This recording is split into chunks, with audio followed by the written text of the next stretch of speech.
আচ্ছা, প্রথমে আমি এরকম কিছু বক্স টেনে নিয়েছি, কিছু না, যেহেতু এখানে 217, এখানে 3টে নাম্বার আছে আর এখানে 2টো ডিজিটের নাম্বার আছে, সেই জন্যে প্রথমের যে নাম্বারটা 217 ওটা আমি এইভাবে লিখেছি, আর 54 সেটা আমি নিচের দিক করে লিখেছি।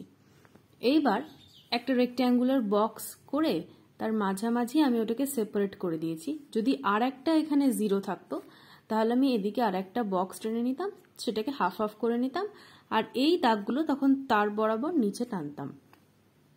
এবার আসছি সামটাতে। 5 2 যা আমরা জানি 10 হয়, তাই এখানে 10 লিখলাম, এইভাবে 10 লিখব, 1 0।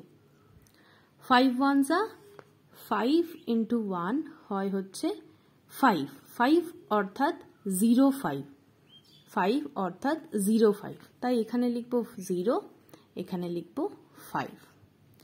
5 7 যা হয় 35।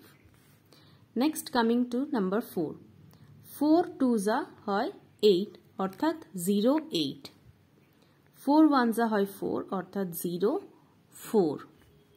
4 7 যা হয় 28। এইবার অ্যাডিশন যখন করব ঠিক ডায়াগোনালি অ্যাডিশন করব, এইভাবে যেটুকু বক্সের মধ্যে আছে সেটুকুকে আমি অ্যাডিশন করব। যেমন 8, ওপরে কিছু নেই, মানে বক্স নেই, 4 আছে কিন্তু ওপরে কিছু নেই, তাই 8 আমি এখানে 8 লিখব। 4 2 6, 6 and 5 11, 1টা এখানে লিখব, পাশেরটার সাথে 1টা অ্যাড করব। 8 and 1 9, 10 11 12, 13 14 15 16 17, 17 এর 7 এখানে লিখব, 1টা এখানে লিখব, কারণ 0 3টে আছে, তার সাথে 1 অ্যাড করলে 1ই হয়, আর এখানে 1 এর সাথে আর কিছু নেই, তাই এখানে 1 লিখব। এই জায়গাটা আবার বলে দিচ্ছি, অ্যাডিশন করার সময় 8টা 8 হিসাবে লিখলাম, 5 plus 4 হয় 9, 9 plus 2 11, তাহলে 9 plus 2 equals to 11।